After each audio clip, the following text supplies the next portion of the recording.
خنده کو. مشترک من در بیگاه نان نداشتن، دخترکم رفته به خاطر نان مانغن کنه.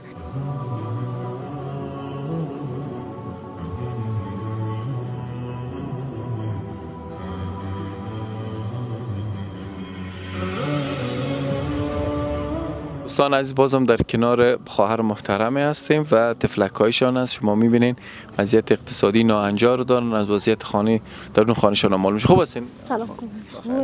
میشه بگین چند تا تفلک دارین؟ وضعیت اقتصادیتون چگونه است؟ 7 تفلک دارم دیگه. شوهرم تو کاریچمان است، کارشم دیگه نمیشه، روز میشه 50 40 با کار میکنه، خلاص دیگه. فامیل خودم 8 عیال هستیم. چی میخورین، چی میپوشین؟ خیلی شوهرتونم شوهرم میکره چی میگیره میره دیگه کاره چی یک دایره تو مولای سرک اونجا میشینه، از یک بار مصرف پیدانش میگیره. یک چیزی میشه باز.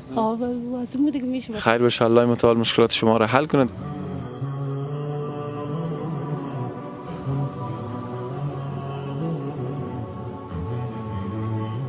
هفت نفر 8 نفر هستیم. من تو اشتکاکایم خورد ریزه است، تو بکای چی کارگر نداریم، کار نمیشه. میال بخی روز و روزگار ما بخی بی انجام. یعنی میگه کارم داده نه خیر بینه خانی تو ناباد کمکی کرده که ما قایم اشتکاکای من در بیگاه نان نداشتن، دخترکم رفته به خاطر نان مانغن کنه. عمو کار میکنه دخترکم کار میکنه. و شوهرتون؟ شوهرم بخی پای درد چیز که در کاری چیز که ادبار کرده چیز نمیتونه، نمیاله من تو رفته به دکتر در معاینات چیزش. خب دوستان عزیز، بی خانواده را انشالله شما کمک کنین، دستگیری کنین اگه بتونیم ماهانه کمک کنیم. مشکلات ما نمیست که در این حال زندگی ما زندگی نمیکنم، ندارم برق ندارم، من طلای میشه و اشتکدار هستم تا بگاه بود میشیم. اگه ما خوبش باشه اقتصادم میریم جای پخته میبرایم. چند تا تفلک دارین؟ 8 عیال هستیم دیگه. چند نفر هستیم؟ ما 2 تا زنشی دیگه 6 تا اشتکاییم.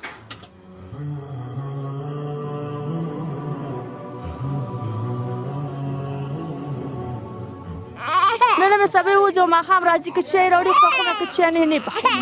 دا خبره ده ورو جان. خب تفلکتون گیری هم میکنن. دوستان عزیز، این خانواده مشکلات زیاد داره، شما لینک‌ها مشاهده میکنین. تفلکش چون نارام است، ما انشالله بتونیم اینا را اسپانسر کنیم. سلام علیکم. مشکلات دیگه نویسه کارچوانی میکنه، به پیسگی است، بیکاری است، کار نیست، هم مجبور دنی خانه نولای گذاره میکنیم. هم یک اتاق داریم؟ یک اتاق. چند تفلک داریم؟ دیگه 5 تا 7 تاش نیستیم، 3 تاش هست پیشم خلاص. خب تنها شوهرتون کار میکنه؟ کار میکنه، کارچوانی گاهی میشه گاهی نمیشه دیگه، پرده خدا میکنیم. خوب هستی؟ خنده کو.